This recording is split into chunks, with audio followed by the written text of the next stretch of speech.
click on the subscribe button, especially the bell on the right side. Otherwise, you will miss the latest videos.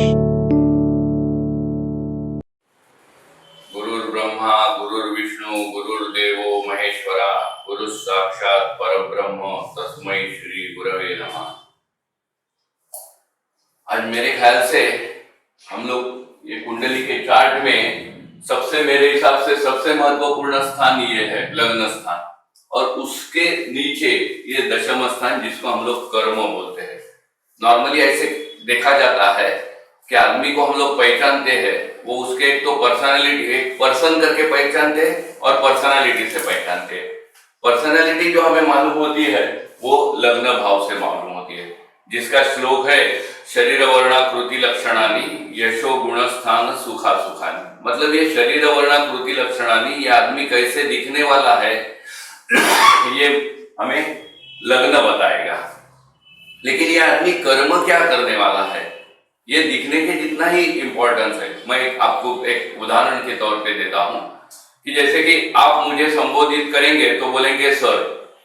मैं घर जाऊंगा तो मेरे माता पिता, मेरी वाइफ, मेरा लड़का मुझे सर करके नहीं बुलाएंगे। लड़का मुझे पिताजी करके बुलाएगा या डैड करके बुलाएगा या बाबा करके बुलाएगा। मेरे माता पिता जो है वो मेरे नाम से मुझे बुलाएंगे। मैं जब ऑफिस जाऊंगा तो मेरे जो जूनियर है वो मुझे सर बोलेंगे, लेकिन मेरे से जो सीनियर है उनको मुझे सर बोलना पड़ेगा। इसका मतलब हमें जो पहचाना जाता है वो हम जो आपके प्रति कर्म करते हैं या दूसरे के प्रति कर्म करते हैं वो कर्म से जुड़ा हुआ रहता है, इसलिए आप मुझे सर बोलते हैं, है कि नहीं? तो ये उतना ही इंपॉर्टेंट है जितना कि लग्न स्थान इंपॉर्टेंट। और एस्ट्रोनॉमिकली अगर देखेंगे तो ये जो बिंदु है ये ईस्ट होराइजन है, मतलब जिसको हम लोग पूर्व क्षितिज बोलते हैं।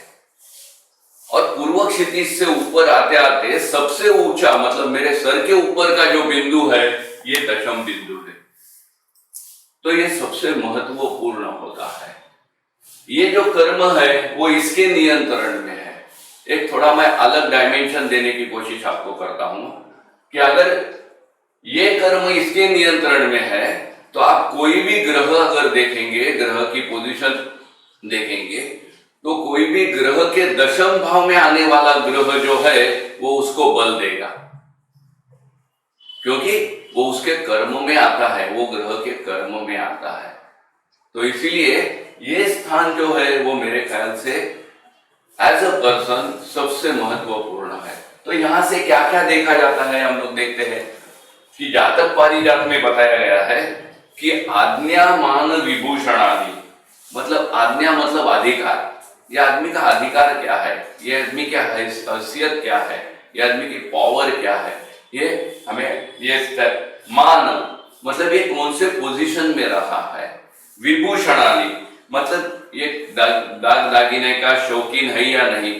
ऐसे हो सकता है कि किसी को जवाहिरा ये अपना दागिना, लेकिन किसी को अपना नॉलेज यही अपना ये है, वो प्रेस्टिजियस लगता है। तो ये आदमी के लिए ये क्या हो, व्यसन। व्यसन मतलब नॉट नेसेसरी दारू का व्यसन या सिगरेट का व्यसन, ये व्यसन इससे नहीं देखा जाता है। व्यसन मतलब आदत, आपकी लाइकिंग यहां से देखी जाती है। एक थोड़ा सा और देखते हैं कि हम लोग इसको ड्यूटी करके बोलते हैं, लेकिन एक्चुअली ये ड्यूटी नहीं है, ये मेरी ड्यूटी के प्रति होने वाली लाइकिंग है। एक्चुअली मेरे ड्यूटी प्लेस जो है ये है जहां मैं सर्विस देता हूं। ये जो षष्ठ भाव है यहां मैं सर्विस देता हूं। कई बार हम लोग ऐसे देखते हैं कि नहीं सोसाइटी में कि कोई आदमी बैंक में ऑफिसर है तो वो बैंक में जाके काम करता है, लेकिन शाम को घर आने के बाद वो अपने अपार्टमेंट्स के बच्चों को साथ में लेके उनको ड्राइंग सिखाता है या फिर संगीत सिखाता है। तो संगीत हो या ड्राइंग हो, ये उसकी पैशन है, मतलब उसको व्यसन है वो। और एक्चुअल ड्यूटी क्या करता है वो बैंक की ड्यूटी करता है। वो बैंक की ड्यूटी मैं यहां से देखूंगा और लाइकिंग जो है वो यहां से देखूंगा। व्यसन, व्यापार, निद्रा, कृषि की। बहुत से लोगों को ऐसे लगता है कि ये निद्रा यहां क्यों डाली हुई है, तो थोड़ा ब्रॉड सोचते हैं। मुझे शांत निद्रा कब आएगी, मैं ठीक तरीके से कब सो पाऊंगा, जब मैं मेरा कर्म ठीक तरीके से करूंगा। तो अगर मैं मेरा कर्म ठीक तरीके से नहीं करूंगा तो मुझे नींद नहीं आएगी या नहीं आनी चाहिए। तो ये अगर मैं जस्टिफाई करता हूं तो ही मुझे अच्छी तरीके से निद्रा आएगी। नॉर्मली हम लोग निद्रा ये स्थान से देखते हैं, व्यय भाव से। तो आप देखेंगे कि व्यय स्थान का ये लाभ स्थान है। मतलब निद्रा का लाभ मुझे कब होगा, जब मैं मेरी ड्यूटी अच्छी तरीके से करूंगा तो मुझे निद्रा अच्छी आएगी। कृषि मतलब खेती, फार्मिंग, ये फार्मिंग भी यहीं से देखी जाती है। बाद में हम लोग देखते हैं कि प्रव्रज्या मतलब संन्यास। मतलब इससे मेरी ड्यूटी से या मेरे कर्म से या मेरे जो पहले जो ये है 4 आश्रम है, ब्रह्मचर्य आश्रम, गृहस्थाश्रम, वानप्रस्थाश्रम, ये सब काम होने के बाद मैं संन्यास लूंगा कि नहीं, मैं रिटायर्ड होऊंगा कि नहीं। आज की डेट में ये संन्यास को हम लोग प्रव्रज्या को या संन्यास को हम लोग बोलेंगे रिटायर्ड लाइफ। तो ये रिटायर्ड लाइफ इनकी कैसी होगी, ये भी यहाँ से प्रव्रज्या कर्म। तो ये रिटायर्ड आफ्टर रिटायरमेंट भी काम कैसे करेंगे, ये 10वें स्थान से देखे जाते हैं। बाद में जीवन यशा, तो ये आदमी सक्सेसफुल होगा कि नहीं होगा, ये भी यहीं से देखा जाएगा। फिर मैं आपको लग्न स्थान के लिए वहां का श्लोक हमने देखा था कि शरीर वर्ण कृति लक्षणानि यशो गुण स्थान, ये यश। तो यह आदमी का यश किसके ऊपर डिपेंड है, ये कर्म जो कर रहा है वो कर्म से वो सक्सेसफुल हो रहा है। अगर वो होगा तो हम लोग बोलेंगे कि इसका जीवन यशस्वी होगा। अगर वो नहीं होगा तो ये बोलेंगे कि ये फेल्यूर लाइफ है। तो जो भी मुझे यश मिलना है, अच्छे फल मिलना है, तो सबसे तो ये इसके ऊपर डिपेंड है। और सब मेरे हिसाब से सबसे महत्वपूर्ण बात यह है कि हम लोग नसीब नहीं लेके आते हैं। जिसको आप जो हम लोगों ने भाग्य स्थान देखे थे, तो वो नसीब हम लोग नहीं देखते, हमारे हाथ में नहीं है, it's not under my control. लेकिन ये जो कर्म है ये जरूर मेरे कंट्रोल में है। बहुत से टाइम लोग ऐसे बोलते हैं कि दूसरे को कोसते कि उसने ऐसे किया इसलिए मेरा नुकसान हो गया।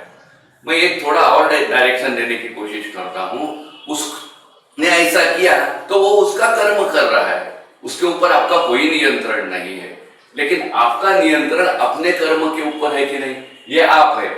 आपके नियंत्रण में आपका कर्म है कि नहीं, वो है। वो आप कर रहे हो क्या, ये बहुत इंपॉर्टेंट है। अगर ये नहीं कर रहे हो, जो आपके नियंत्रण में नहीं है, नसीब तो हमारे नियंत्रण में नहीं है, उसको हम लोग कंट्रोल नहीं कर सकते। लेकिन ये कर्म, ये तो हमारे नियंत्रण में है। तो ये कर्म जो हमारे नियंत्रण में है उसको मैं जस्टिफाई कर रहा हूं कि नहीं, ये सबसे बड़ी बात है। बाद में विज्ञान विद्या मतलब टेक्निक्स, कि जो भी काम मैं कर रहा हूं वो टेक्निकली परफेक्ट है कि नहीं, या मैं ऐसे ही वे कुछ करते जा रहा हूं, ये भी बहुत इंपॉर्टेंट है। विज्ञान विद्या क्रमाहार। बाद में और यहाँ से रिश्ता कौन सा देखा जाता है, हमारे पिताजी हम यहाँ से देखते हैं, हमारे पिताजी हम यहाँ से देखते हैं। तो नॉर्मली देखो और थोड़ा सोचते हैं कि जब मैं मेरा नाम लिखता हूं तो मैं लिखता हूं कि सुनील केशव गैसास, मतलब मेरे पिताजी का नाम बीच में आता है। जब मेरा लड़का मेरा नाम लिखेगा, लड़का उसका नाम लिखेगा, तो मेरा नाम बीच में आएगा। तो मेरी आइडेंटिटी या मैं घर में सबसे बड़ा कब हूंगा, इनके पश्चात। ये रिलेशन क्या है देखो कि इनका ये 8th हाउस है, तो उसके मुझे घर में सबसे बड़ा करके मान कब मिलेगा। ये एक्चुअली ये बहुत ही हम लोग बोलते हैं अनफॉर्चुनेट है कि कोई पिताजी का गुजरना बहुत ही अनफॉर्चुनेट है, लेकिन उनके पश्चात ही मेरा नाम हो। तो ये मेरा जो लड़का है वो मुझे प्रायोरिटी कब देगा, दादाजी के उसके दादाजी के पश्चात मुझे प्रायोरिटी देगा। तो ये भी यहाँ से ये करना जरूरी है, यहाँ से देखना। बाद में यहाँ से हम लोगों को हम कौन से सद्गुणी है या दुर्गुणी है, हम लोग कौन से गुण के पालन करते हैं, ये भी यहाँ से देखा जाता है। हमारे विचार कैसे है, मतलब नेचुरली कि ये मेरा सर है और ये मेरा कर्म है, तो मेरे दिमाग में क्या कर्म चल रहा है ये बहुत इंपॉर्टेंट है। ये बात हो गई। बाद में अगर शरीर अवयव हम लोग देखेंगे तो हमारी जो थाई जंघा इसके ऊपर है, और हम एनाटॉमिकली ऐसे बोलते हैं, आगे जाके हम लोगों को देखना है कि ये क्यों इंपॉर्टेंट है। कि शरीर में सबसे बड़ी जो हड्डी है वो जंघा की हड्डी है, मांडी की हड्डी है। या फिर यहां से हम लोग जंघा मांडी देखते हैं, सॉरी मैं थोड़ा गलत बोल गया। यहां से हम लोग मांडी देखते हैं, जहां से कर्म देखते हैं, और यहां से हम लोग हमारे घुटने देखते हैं। तो थोड़ा करेक्ट करते हैं, गलती हो गई, ह्यूमन एरर करके आप छोड़ दीजिए। यहां से हम लोग घुटने देखते हैं हमारे। तो नेचुरली आगे जाके हम लोग देखेंगे कि ये घुटने सबसे इंपॉर्टेंट है, क्योंकि जब मैं खड़ा रहता हूं तो सबसे मेरा शरीर का जो वजन है, वेट है, वो पूरा पहले घुटने पे आता है। तो वो स्टीफ भी नहीं है, मतलब वो हार्ड होना चाहिए, वो हार्ड है लेकिन फ्लेक्सिबल भी है। मतलब एक मैं आपको उसको जोड़ने की कोशिश करता हूं कि दरवाजे के इंजेस रहते हैं कि नहीं, डोर के इंजेस रहते हैं, वो कैसे रहते हैं? इंजेस तो छोटे रहते हैं लेकिन पूरा डोर का वेट जो है वो इंजेस के ऊपर है, और डोर का ऑपरेशन जो है वो इंजेस के ऊपर है। तो ये हमारे शरीर के इंजेस है, ऐसे समझो। तो ये जितने हार्ड भी रहेंगे, हार्ड भी रहने चाहिए और फ्लेक्सिबल भी रहने चाहिए, वैसे ही मेरे कर्म अच्छे भी रहने चाहिए और उसी टाइम उसमें फ्लेक्सिबिलिटी भी आनी जरूरी है। तो इसी तरह से मेरे हिसाब से कुंडली में 2 नंबर का स्थान, या जिसको जो 2 नंबर का महत्वपूर्ण स्थान ये है, सबसे पहला ये है। क्यों? क्योंकि ये बाकी सभी जो स्थान है वो इससे रिलेटेड है। हम लोग इसको सेकंड हाउस बोलते हैं, इसको फोर्थ हाउस बोलते हैं, इसको सेवंथ हाउस बोलते हैं, लेकिन ये किससे रिलेटेड है? इससे रिलेटेड है। वैसे इससे रिलेटेड ये है करके सबसे महत्वपूर्ण एसेंडेंट है, और 2 नंबर में हमारा कर्म है। ये दोनों से ही आदमी की पहचान होती है, ये दोनों से ही आदमी की पहचान होती है। इसीलिए ये 10th हाउस, जिसको हम लोग कर्म स्थान बोलते हैं, और जैसे कि भगवान श्री कृष्ण ने भी कहा है कि जन्म हमारे हाथ में नहीं है लेकिन कर्म हमारे हाथ में है। इसीलिए उसने गीता में कहा है कि कर्मण्येवाधिकारस्ते मा फलेषु कदाचन, मतलब कर्म करते चलो, उसका फल कैसे मिलने वाला है वो हमारे हाथ में नहीं है, लेकिन हमारे हाथ में कर्म है। तो ज्योतिष सीखने के बाद हम लोग अच्छे कर्म करने की कोशिश करें। कि यहाँ पे ग्रह नॉर्मली, यहाँ पे अगर शुभ ग्रह होंगे तो हमारे विचार, हमारे कर्म अच्छे होंगे। लेकिन उडुदाय प्रदीप में ऐसे कहा गया है, उडुदाय प्रदीप में ऐसे कहा गया है कि 3rd house, 6th house, 10th house and 11th house, यहाँ पे अगर पाप ग्रह होंगे, मतलब शनि, मंगल, राहु और केतु, ये अगर पाप ग्रह यहाँ पे होंगे, या रवि भी, तो बलवान होता है। मेरे हिसाब से रवि सबसे बलवान यहाँ होता है। क्योंकि देखिए, हमें सूर्य की सबसे पावर कब मालूम होती है? जब वो सनराइज होता है तब हमें मालूम नहीं होती है। जब हमारे सर पे आता है, हमारे सर पे आता है, तब वो ज्यादा पावरफुल दिखाई देता है। तो नॉर्मली ऐसे कहा जाता है एस्ट्रोलॉजी में, फल ज्योतिष में, कि 10th भाव में अगर रवि होगा तो वो अधिकार योग का सबसे बड़ा आसान ये है। यहाँ पे शनि होगा तो नेचुरली शनि कर्म का कारक है, तो आदमी शांत बैठने वाला नहीं है, वो कुछ ना कुछ कर्म जरूर करते रहेगा। वो अच्छा या बुरा, वो इंडिविजुअल होरोस्कोप के ऊपर डिपेंड है। लेकिन आप देखेंगे समाज में कि जो भी आदमी सक्सेसफुल हुआ है वो परिश्रम से सक्सेसफुल हुआ है। जो होशियार है वो थोड़ा टाइम के लिए शाइन होता है, लेकिन सक्सेसफुल होने के लिए आपको कष्ट करना बहुत जरूरी है। तो वैसे अगर यहाँ पे शनि होगा तो आदमी कर्म प्रवीण होगा, या डिवोटेडली, डेडिकेटेडली अपना काम करते रहेगा। यहाँ पे राहु होगा तो ऐसे बोलते हैं कि छत्र चामर योग, मतलब ये बहुत ही शुभ योग माना जाता है। तो दशम भाव में राहु होना ये बहुत ही बड़ी बात है। तो ऐसे ही मंगल होगा तो आदमी डैशिंग होगा। वो कौन से राशि का है उससे अलग फर्क ये होगा, लेकिन मंगल अगर वहां पे होगा तो आदमी डैशिंग होगा। तो और एक बात हमें याद रखने की, जो ध्यान में रखने की जरूरत है कि ये भाव जो आता है ये अर्थ त्रिकोण में आता है, अर्थ त्रिकोण में आता है, और यहाँ जो राशि आती है वो पृथ्वी तत्व की राशि आती है।